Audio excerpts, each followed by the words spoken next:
Hey moms to be, welcome back to our channel. Pregnancy series பத்தி போட்டிருந்தோம், அது சக்சஸ்ஃபுல்லா முடிச்சாச்சு. இப்போ நெக்ஸ்ட் வீடியோ, அதாவது இந்த வீடியோல என்ன போட போறோம்னா ஹாஸ்பிட்டல் பேக் வந்து எப்படி ரெடி பண்ணணும், என்னெல்லாம் எடுத்துட்டு போகணும் அப்படின்றத வந்து சொல்றோம். பிகாஸ் இப்போ ஆல்மோஸ்ட் நீங்க பிரெக்னன்சி சீரீஸ்ல ஸ்டார்ட் ஆனீங்கன்னா இப்போ உங்களுக்கு 9 months முடிய போது, டெலிவரி டைம் கிட்ட வந்துருச்சு அப்படின்னா மெயினா ப்ரிப்பேர் பண்ண வேண்டியது ஹாஸ்பிட்டல் பேக் தான்.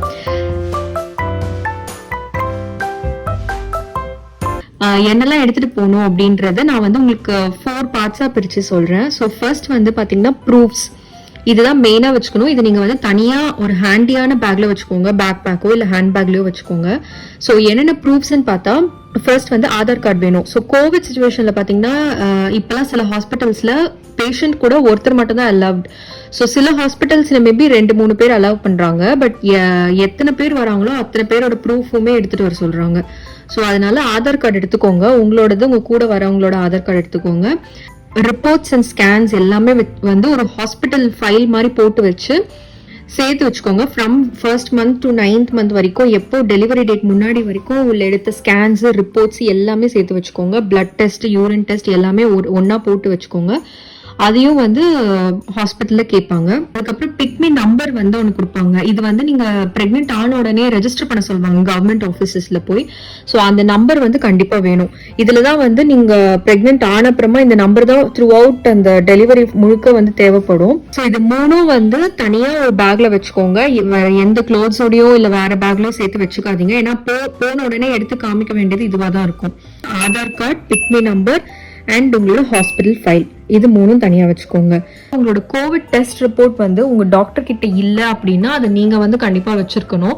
மோஸ்ட்லி டாக்டர்ஸ் எடுத்துட்டு அவங்களே அதை வச்சிருப்பாங்க. பட் இன்கேஸ் அது உங்ககிட்ட இருக்கு அப்படின்னா நீங்க அதையும் அந்த ஹாஸ்பிட்டல் ஃபைல்ல ஆட் பண்ணிக்கோங்க. ஸோ அடுத்த பார்ட் வந்து பேபிக்கு என்ன எடுக்கணும். ஸோ பேபிஸ் வந்து எந்த டைம்ல வேணாலும் பிறக்கலாம், சம்மர் டைமோ வின்டர் டைமோ. இது என்ன டைமா இருந்தாலும் சரி, இப்ப சொல்ல போற ட்ரெஸ்ஸோ க்ளோத்ஸோ கிளாத் எல்லாமே வந்து வச்சுக்கோங்க. ஏன்னா வந்து பிறந்த உடனே வெளியில வரப்போ குழந்தைக்கு கண்டிப்பா குளிரும். அது வந்து என்ன டைப் ஆஃப் கிளைமேட்டா இருந்தாலும் சரி, வயிற்றுக்குள்ள சூடா இருந்துட்டு டக்குன்னு வெளியில வரும்போது உங்களுக்கு குளிரும். ஸோ அதனால இது வேண்டாம் அது வேண்டாம்னு இல்லாம எல்லாமே எடுத்து வச்சுக்கோங்க. ஃபர்ஸ்ட் வந்து வாஷ் கிளாத் எடுத்து வச்சுக்கோங்க. ஸோ இது இப்ப நான் சொல்றது எல்லாமே வந்து நீங்க புதுசா வாங்கினாலும் ஓகே, இல்ல நீங்க ஆல்ரெடி இப்போ முன்னாடி அம்மாலாம் என்ன சொல்லுவாங்கன்னா, முன்னாடி ஒரு வீட்டுல குழந்தை இருக்குன்னா அந்த குழந்தை போட்டு அந்த ட்ரெஸ்ஸை தான் வந்து இப்போ பிறக்க போற குழந்தைக்கு போடுவாங்க. அது என்ன ரீசன் அப்படின்னா அந்த கிளாத் வந்து சாஃப்டா இருக்கும் வாஷ் பண்ணி அந்த ரீசனுக்காக தான் சொல்லுவாங்க. இது மாதிரியே உங்க வீட்டுல யாரும் இல்லைன்னா நீங்க பரவாயில்ல, கடையில இருந்து தாராளமா வாங்கிக்கலாம். பட் ஆனா ஒன்ஸ் ஆர் ட்வைஸ் அதை வாஷ் பண்ணி நல்லா வெயில்ல காய வச்சிருங்க. வெயில்ல காய வச்சதுக்கு அப்புறம் எடுத்து உடனே மடிச்சு எந்த பேக் எடுத்துட்டு போறீங்களோ அந்த பேக்ல போட்டு வச்சுக்கோங்க. அங்க இங்கன்னு வச்சீங்கன்னா திரும்பவும் டஸ்ட் படும். அது வந்து பிறந்த குழந்தையோட ஸ்கின்க்கு வந்து நல்லது கிடையாது. ஸோ ஃபர்ஸ்ட் வந்து வாஷ் கிளாத் வேணும். இந்த வாஷ் கிளாத் அப்படின்றது ஒரு கர்ச்சிஃப் மாதிரி கூட இருக்கும். அது வந்து குழந்தைய துடைக்கிறதுக்கு யூஸ் பண்ணிக்கலாம். அவங்க பால் குடிக்கும் போது கக்கிட்டாங்கன்னா அது துடைக்க யூஸ் பண்ணிக்கலாம். அந்த மாதிரி நிறைய பர்பஸ்க்கு தேவைப்படும். ஸோ அட்லீஸ்ட் ஒரு 10 அந்த மாதிரி எடுத்து வச்சுக்கோங்க. அதுக்கப்புறம் பேபி டவல் ஒன்று எடுத்து வச்சுக்கோங்க. அண்ட் பிளாங்கெட், பேபி கவர் பண்றதுக்கு பிளாங்கெட். ஸோ இது எல்லாத்தையுமே நீங்க வாஷ் பண்ணி வச்சுக்கலாம். எல்லாமே வந்து மோஸ்ட்லி காட்டன் அண்ட் சாஃப்ட் கிளாத்தா இருக்கிறது வாங்குங்க. வேற எந்த டைப் ஆஃப் கிளாத்தும் வாங்காதீங்க. Cloth napkins, so cloth napkins, அதாவது நாப்பீஸ் அப்படி இல்லைன்னா டைப்பர்ஸ், இது ரெண்டுமே நீங்க எடுத்து வச்சுக்கோங்க. ஏன்னா சில பேரண்ட்ஸ் வந்து இப்பவும் நம்மள பேரண்ட்ஸ்லாம் வந்து இந்த நாப்பீஸ் தான் ப்ரிஃபர் பண்ணுவாங்க, துணி தான் ப்ரிஃபர் பண்ணுவாங்க, டைப்பர்ஸ் ப்ரிஃபர் பண்ண மாட்டாங்க. பட் எனிவேஸ் ஹாஸ்பிட்டலில் நம்ம கிட்ட பாப்பாவை கொடுக்குறப்ப அவங்களே ஒரு டைப்பர் போட்டு தான் கொடுப்பாங்க. அதுக்கப்புறம் நம்ம மாற்றும் போது நம்ம இஷ்டம் தான், எப்படி வேணாலும் மாற்றிக்கலாம். ஸோ என்னை பொறுத்த வரைக்கும் ஆல்டர்னேட்டிவா யூஸ் பண்றது நல்லது. ஏன்னா அடிக்கடி அவங்களுக்கு வந்து இப்போ பிறந்தப்புறம் பாத்ரூம் போயிட்டே இருப்பாங்க. ஸோ ஈரமாக எழுந்துருவாங்க குழந்தைங்க. அதுவே அவங்களுக்கு வந்து டிஸ்டர்ப் ஸ்லீப்பா இருக்கும். ஸோ அதை அவாய்ட் பண்றதுக்கு டைப்பர் யூஸ் பண்ணிக்கலாம். அப்புறம் கொஞ்ச நேரம் கழிச்சு முழிச்சிட்டு இருக்கிறப்ப மேபி நாப்பீஸ் யூஸ் பண்ணிக்கலாம். Next baby dresses, night dress, rompers. So night dress தனியா எடுத்து வச்சுக்கோங்க. டே டைம்ல போடுற ட்ரெஸ் தனியா எடுத்து வச்சுக்கோங்க. நைட் டைம்ல கண்டிப்பா குளிரும் பாப்பாக்கு, என்ன டைப் ஆஃப் கிளைமேட்டா இருந்தாலும் சரி. உள்ள ஏசி ஓடலாம், ஸோ அதனால கண்டிப்பா குளிரும். நைட் ட்ரெஸ் அண்ட் ராம்பர்ஸ் மாதிரி இருக்கும். காலில் போற அந்த சாக்ஸ் பூட்டிஸோட சேர்ந்து வரும், பேண்ட் அண்ட் ஷர்ட் மாதிரி. ஸோ அந்த மாதிரி ராம்பர்ஸ், நைட் ட்ரெஸ். அதுக்கப்புறமா நார்மல் இந்த நாட் போடுற ட்ரெஸ் மாதிரி இருக்கும் குட்டி குட்டியா. ஸோ ஸ்லீவ்லெஸ் அந்த மாதிரி, அதெல்லாம் டே டைம்ல போடுறதுக்கு அந்த மாதிரி ட்ரெஸ்ஸஸ் வந்து அதுவும் ஒரு 10 to 15 எடுத்து வச்சுக்கோங்க. அப்புறமா சாக்ஸ் அண்ட் க்ளோவ்ஸ், இது வந்து நிறைய எடுத்து வச்சுக்கோங்க. இவ்வளவுதான் தேவைப்படாது. நம்ம வந்து எடுத்து வைப்போம், பட் அங்க போய் வந்து டக்கு டக்குன்னு எடுக்கிறப்ப ஒண்ணு மாத்தி ஒண்ணு மிஸ் ஆக சான்ஸ் இருக்கு. ஸோ உட்காந்துட்டு எல்லாத்தையும் தேட முடியாது. அதனால நீங்க அதை கொஞ்சம் நிறையவே எடுத்து வச்சுக்கோங்க. இவ்வளவுதான் வந்து பேபியோட ட்ரெஸ் சம்பந்தப்பட்ட விஷயம். அடுத்தது வந்து இப்ப குழந்தைக்கு வந்து குடுக்கறதுக்கு இப்ப பிறந்த உடனே பாத்தீங்கன்னா நம்மளுக்கு 1 or 2 days வந்து பால் வராது. ஸோ அது என்ன டைப் ஆஃப் டெலிவரியா இருந்தாலும் ஃபர்ஸ்ட் அந்த கொலஸ்ட்ரம் தான் வரும். ஸோ அவங்க குடிக்கிற அளவுக்கு பால் பத்துற அளவுக்கு நமக்கு வராது. ஸோ 2nd or 3rd டேல இருந்தா வர ஆரம்பிக்கும். ஸோ அதனால வந்து நம்ம ஃபார்முலா மில்க் வந்து கொடுக்க வேண்டியது இருக்கும். அப்படி இல்லைன்னா குழந்தைங்களுக்கு ஆச்சரியமான விஷயமே குழந்தைங்களுக்கு வந்து சக் பண்ற தன்மை ஆல்ரெடி வந்திருக்கும் நேச்சுரலா. ஸோ அவங்க வந்து நீங்க வந்து உங்களோட பால் கொடுக்கும் போது உங்க பிரெஸ்ட் வந்து கொண்டு போய் வச்சீங்கன்னா அவங்களே வந்து சப்ப ஸ்டார்ட் பண்ணிடுவாங்க. ஸோ சப்பதான் ஆக்சுவலி பால் வரும், பால் ஊறும். அதனால உங்களுக்கு ஃபர்ஸ்ட் ஃபியூ டைம்ஸ் வந்து பேபியை சக் பண்ண விடுவாங்க. பால் வந்துடும் 2nd டே. வரலன்னா ஃபார்முலா மில்க் கொடுக்கணும். ஸோ ஃபார்முலா மில்க் கொடுக்கறதுக்கு பாலாடை, அப்புறமா வந்து அப்படி இல்லைன்னா ஸ்பூன் அண்ட் ஒரு பவுல் எடுத்துக்கோங்க. ஸோ பாலாடையில மோஸ்ட்லி கொடுக்க ட்ரை பண்ணுங்க. அது உங்களுக்கு வரல அப்படின்னா கொஞ்சம் கொஞ்சமா எடுத்து நீங்க ஸ்பூன்ல கொடுக்கலாம். பால் பாட்டிலும் வந்து யூஸ் பண்ணலாம். பட் இது 3மே எடுத்து வச்சுக்கோங்க. இல்லைன்னா பாலாடை, ஒரு பவுல் அண்ட் ஸ்பூன், பால் பாட்டில். சோ இது வந்து எப்படின்னா நான் ஒரு எமர்ஜென்சி பர்பஸ்க்கு சொல்றேன். இன் கேஸ் வந்து உங்களுக்கு பால் வரதுக்கு டிலே ஆயிடுச்சுன்னா அந்த டைம்ல சொல்றேன். பட் உங்களுக்கு பால் வருது, நல்லாவே வந்து உங்களுக்கு எக்ஸ்பிரஸ் ஆகுதுன்னா தயவு செஞ்சு உங்களோட பிரெஸ்ட் மில்கே கொடுங்க. பிரெஸ்ட் வழியாவே கொடுங்க. சோ எதையுமே வந்து ஒரு எக்ஸ்பிரஸ் பண்ணி பாலாடையோ பாட்டிலையோ கொடுக்காதீங்க. ஃபர்ஸ்ட் நமக்கு கொஞ்சம் கஷ்டமா இருக்கும். பட் பரவாயில்ல, நீங்க குழந்தைங்க சப்பதான் நமக்கு வந்து பால் ஊறிட்டே இருக்கும். சோ இது வந்து இம்பார்ட்டன்டான விஷயம். நெக்ஸ்ட் வந்து குழந்தைங்களை தூக்கிட்டு வரதுக்கு, வீட்டுக்கு திரும்ப தூக்கிட்டு வரதுக்கு, இல்ல ஹாஸ்பிட்டலே வந்து அவங்க தொட்டில் கொடுத்திருந்தா கூட நம்மளோட பெட்ல படுக்க வைக்கிறதும் சேஃப் தான். இப்ப மதர்ஸ் பக்கத்திலே படுக்க வைக்கணும் அப்படின்னு ட்ரை பண்றப்போ தனியா வந்து பேபியோட பெட் வேணும். So baby bed with mosquito net இருக்கு, அதொன்னு எடுத்துக்கோங்க. நெக்ஸ்ட் வந்து குழந்தைய வீட்டுக்கு கூட்டிட்டு வரதுக்கு ஒரு பேபி பேக் ஒன்னு இருக்கும். லைக் தலையை வந்து ஜிப்பு போட்டு மூடுற மாதிரி அது ஒண்ணு எடுத்து வச்சுக்கோங்க. மோஷன் போறதுக்கு தொடச்சு விடுறதுக்கு வைப்ஸ் எடுத்துக்கோங்க. சோ பேபிக்கு தேவையான பொருட்கள் வந்து இவ்வளவுதான். இது எல்லாமே வந்து தனியா நீங்க ஒரு பேபிக்கு அப்படின்னு சொல்லி ஒரு பேக்ல போட்டு எடுத்து வச்சுக்கலாம். இப்போ நான் வந்து ஒரே பேக்ல எல்லாமே எடுத்துட்டு போற மாதிரி கூட நீங்க பண்ணிக்கலாம். ஒரு டிராவல் பேக் மாதிரி எடுத்து பேபிக்கு தனியா, உங்களுக்கு தனியா ஒரு பேக் வச்சுட்டு உங்க கூட வரவங்களுக்கு தனியா நீங்க இன்னொரு பேக் அந்த மாதிரி வச்சுக்கலாம். நான் இவ்வளவு சொல்றேன். பட் நீங்க வந்து நம்ம பிக்சர் இன்சர்ட் பண்றோம். என்னோட டெலிவரி அப்ப எடுத்துட்டு போன திங்ஸ் எல்லாம் பாத்தீங்கன்னா நீங்க பயந்துருவீங்க. ஏன்னா அவ்வளவு இருக்கும் நமக்கு. இவ்வளவு சொல்லி ஒரு பேக்ல நம்மளால எதுவுமே வந்து அடக்க முடியாது. மாம்ஸ்க்கு என்னென்ன வேணும்னா ஃபர்ஸ்ட் வந்து பாத்ரூம் கிட் வேணும். ஸோ பாத்ரூம் கிட்னா paste, brush, face wash, comb, lip balm, deodorant இந்த மாதிரி. ஸோ பெர்ஃப்யூம் வந்து எடுத்துட்டு போகாதீங்க. பிகாஸ் பேபிக்கு அது ஒத்துக்குமோ ஒத்துக்காதான்றது நமக்கு தெரியாது. ஒத்துக்காது மோஸ்ட்லி. இப்போதான் பிறந்திருக்காங்க. ஸோ அந்த ஸ்மெல் வந்து அஃபெக்ட் பண்ணக்கூடாது.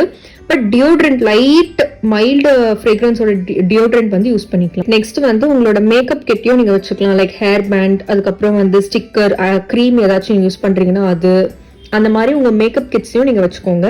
ஸோ பாத்ரூம் மேக்கப் கிட், அதுக்கப்புறம் பாத்தீங்கன்னா உங்களோட வேர்ஸ் நைட்டி இப்போ வந்து ஃபீட் பண்ணணும். So feeding nighty and feeding brassieres வேணும். ஸோ ஃபீடிங் நைட்டி வந்து பாத்தீங்கன்னா இப்போ சிசேரியன் அப்படின்னா எனக்கு தெரிஞ்சு என்னோட டாக்டர் என்ன சொன்னாங்கன்னா ஃபுல் பட்டன் வச்சு நம்மளுக்கு வந்து ஒரு நைட்டி வரும். ஸோ அது வந்து பாத்தீங்கன்னா ஃபீடிங் நைட்டி தான். ஸோ அது வந்து உங்களுக்கு ட்ரெஸ்ஸிங் பண்ணுவாங்க. ஒன்ஸ் ஆப்ரேஷன் முடிஞ்சிச்சுன்னா அடுத்த நாள் வந்து ட்ரெஸ்ஸிங் பண்ணுவாங்க. ஸோ அதுக்கு பாத்தீங்கன்னா முன்னாடி வந்து ஒரு ஃபுல் பட்டன் இருந்துச்சுன்னா அந்த பட்டன் ஓப்பன் பண்ணி டேரக்டா அவங்க ட்ரெஸ்ஸிங் பண்ணிட்டு திரும்ப நம்ம அதை க்ளோஸ் பண்ணிக்கலாம். இதே நார்மல் நைட்டியா இருந்துச்சுன்னா அது திரும்ப ஃபுல்லா கலட்டிட்டு மாட்ட வேண்டியதா இருக்கும். டவல் உங்களுக்கும் வந்து தனியா நீங்க டவல் வச்சுக்கலாம். நார்மலா நீங்க யூஸ் பண்ண டவல்ஸ் கூட வச்சுக்கலாம். நெக்ஸ்ட் வந்து பேண்டீஸ். இப்போ மெட்டர்னிட்டி பேண்டீஸ் அப்படின்னு கிடைக்குது. நம்மளுக்கு கொஞ்சம் வயிறு மேல வரைக்கும் வரும். ஸோ அந்த மாதிரி பேண்டீஸ் நீங்க யூஸ் பண்ணிக்கலாம். அது வந்து கொஞ்சம் ஈஸியாகவும் இருக்கும். உங்களுக்கு வந்து பேட்ஸ் வந்து வச்சு கொஞ்சம் கம்ஃபர்டபுளா இருக்கும். பேட் வச்சு நம்மளுக்கு வந்து நடமாடுறதுக்கு கம்ஃபர்டபுளா இருக்கும். ஸோ பேண்டீஸ், மெட்டர்னிட்டி பேண்டீஸ் ஒரு 5-6 எடுத்து வச்சுக்கோங்க. பேட்ஸ் எடுத்து வச்சுக்கோங்க. ஸோ பேட் வந்து பாத்தீங்கன்னா ஹாஸ்பிட்டல்லே கொடுப்பாங்க. பட் அது வந்து எப்படி இருக்கும்னா அந்த குழந்தைங்க யூஸ் பண்ற ஹக்கீஸ் மாதிரி இருக்கும். ஸோ நாப்கின்ஸ் மாதிரி இருக்கும். அது இன்னுமே சூப்பரா இருக்கும் எனக்கு தெரிஞ்சு. ஏன்னா அது வந்து உங்களுக்கு ப்ளீட் வந்து நிறைய ஆகும். அட்லீஸ்ட் உங்களுக்கு டெலிவரி ஆயிட்டு ஒரு 40-45 டேஸ்க்கு வரைக்கும் ப்ளீடிங் இருக்கும். அதுல ஒரு ஃபர்ஸ்ட் 4-5 டேஸ்க்கு வந்து பாத்தீங்கன்னா சில பேருக்கு நிறைய ஆகும். அட்லீஸ்ட் ஒரு 2 டேஸ்க்கு நிறைய ஆகும். சில பேருக்கு நார்மல் ப்ளீடிங் கூட இருக்கும். ஸோ நம்மளோட பேட் பாத்தீங்கன்னா அடிக்கடி சேஞ்ச் பண்ணிட்டே இருக்கணும். ஸோ அதனால அதை யூஸ் பண்ணிக்கலாம். பட் நம்ம வந்து நீங்க வந்து மெட்டர்னிட்டி பேட்ஸ் கூட கேட்டு வாங்கலாம் மெடிக்கல் ஷாப்ஸ்ல, அப்படியும் இருக்கு. அப்படிலாம் நீங்க நார்மல் பேட்ஸ் கூட எடுத்துட்டு போகலாம். இதுக்கு அடுத்து வந்து Flask and Kettle. So Flask வந்து மேபி 2 எடுத்து வச்சுக்கலாம். நீங்க ஒன்று வந்து ஒரு 1000 ml, இன்னொன்று 500 ml அப்படி எடுத்து வச்சுக்கோங்க. இதில் வந்து ஹாட் வாட்டர் எப்பவுமே ஊற்றி வச்சுக்கலாம். அப்படி இல்லைன்னா கெட்டில் வச்சுக்கோங்க, அது பெஸ்ட். ஸோ நீங்கள் தண்ணி ஊற்றி அப்பப்போ தேவைப்படுறப்ப சூடு பண்ணி நீங்கள் குடிச்சிடலாம். டக்குன்னு ஃபியூ செகண்ட்ஸில் சூடாயிடும். உங்கள் குழந்தைங்களுக்கு நீங்கள் கொடுக்க போகிற அந்த பாலாடையோ இல்லை என்ன யூஸ் பண்ணுறீங்களோ அது எல்லாமே ஒன்ஸ் நீங்கள் வந்து சுடுதண்ணியில் வாஷ் பண்ணிட்டு தான் அது கொடுக்கணும். அதே மாதிரி நீங்கள் குடிக்கிறதையும் அப்படி தான் வந்து அவங்க ஸ்டெரிலைஸ் பண்ணி கொடுக்கணும். ஸோ அதுக்காகவே நீங்கள் வந்து ஃப்ளாஸ்கில் ஹாட் வாட்டர் வச்சுக்கணும். இன்னொன்று வந்து மொபைல் சார்ஜர் நமக்கு கண்டிப்பாக தேவை. ஸோ இதெல்லாமே தான் வந்து மாம்ஸ்க்கு எடுத்து போக வேண்டிய விஷயங்கள். நெக்ஸ்ட் லாஸ்ட் பார்ட் வந்து பாத்தீங்கன்னா கூட வரவங்க. ஸோ கூட வரவங்களுக்கும் வந்து இதே தான் இருக்கும். அவங்க போட்டுக்க வேண்டிய ட்ரெஸ் ஒரு செட்டு, அண்ட் நைட்டு ஸ்டே பண்றாங்கன்னா அதுக்கு தேவையான ஐட்டம்ஸ் எல்லாம் எடுத்து வச்சுக்கலாம். அவங்களோட பாத்ரூம் கிட், மேக்கப் கிட் எடுத்து வச்சுக்கலாம். முன்னாடியே சொன்ன மாதிரி அவங்களோட ப்ரூஃப் வந்து தேவைப்பட்டுச்சுன்னா அதையும் எடுத்து வச்சுக்கலாம். பிளாங்கெட்ஸ் எடுத்து வச்சுக்கலாம். ஸோ உங்க ஹாஸ்பிட்டல்ல வந்து பேஷண்ட்டுக்கு குழந்தைக்கு தேவையான பிளாங்கெட்ஸ் அண்ட் பில்லோஸ் தான் இருக்கும். ஸோ அதனால கூட வரவங்க தனியாக ஒரு பிளாங்கெட் எடுத்து வச்சுக்கலாம் படுக்கிறதுக்கு. ஸோ இதுதான் வந்து 4 பார்ட்ஸாக நான் வந்து சொல்ல நினைச்சது. இதை தவிர வந்து இம்பார்ட்டண்ட்டான சில விஷயங்கள் எடுத்து வைக்கணும். அதாவது இப்போ சிசேரியன் பண்றாங்க அப்படின்னா உங்களுக்கு ஃபர்ஸ்ட் வந்து ஃபுல்லா ஃப்ளூயிட் ஐட்டம்ஸ் தான் கொடுக்கணும். ஸோ கண்டிப்பா ஜூஸ் அந்த மாதிரி தான் குடிக்க சொல்லுவாங்க. ஸோ அதனால வந்து நம்மளுக்கு மிக்ஸி வந்து எடுத்துட்டு போகணும். ஸோ சில ஹாஸ்பிட்டல்ஸ்ல இருக்கும் அங்க, பட் சில ஹாஸ்பிட்டல்ஸ்ல இருக்காது. பட் இண்டக்ஷன் ஸ்டவ்ன்றது மேபி இருக்கும். பிரைவேட் ஹாஸ்பிட்டல் அப்படின்னா இண்டக்ஷன் ஸ்டவ் இருக்க சான்சஸ் இருக்கு. இண்டக்ஷன் ஸ்டவ் எதுக்கு அப்படின்னா இப்போ உங்க கூட இருக்காங்க அண்ட் உங்களுக்கு 2 பேருக்குமே அண்ட் குழந்தைக்கு இவங்க எல்லாருக்குமே வந்து சுடு தண்ணி வைக்கணும் இல்ல பால் காய்ச்சணும் அப்படின்னா அதுக்கு வந்து தேவை. ஸோ ஒரு புடியானம் எடுத்துக்கலாம். அப்புறம் 2-3 டம்ளர்ஸ் எடுத்துக்கோங்க.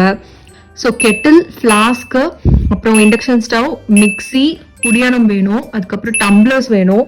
அப்புறம் 2-3 ஸ்பூன்ஸ் நீங்க எடுத்துக்கலாம். ஸோ இது இப்ப நான் சொல்றதெல்லாம் வச்சு பாத்தீங்க அப்படின்னா உங்களுக்கே தெரியும், ஃபுல் ஒரு மினி ஹவுஸே நம்ம வந்து கொண்டு போற மாதிரி இருக்கும்.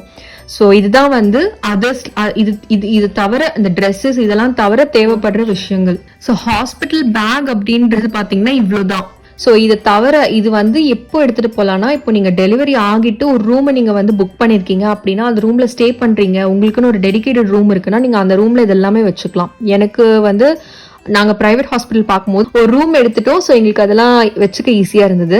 ஸோ இதுதான் ஹாஸ்பிட்டலுக்கு கொண்டு போக வேண்டிய விஷயங்கள். இதுல உங்களுக்கு எதனா டவுட் இருந்ததுன்னா தாராளமா கமெண்ட் செக்ஷன்ல கேளுங்க, நாங்க உங்களுக்கு ஆன்சர் பண்றோம். So again enjoy your delivery. நல்லபடியா பாப்பாவை பெற்று நல்லபடியா வீட்டுக்கு கொண்டு வாங்க. Happy pregnancy.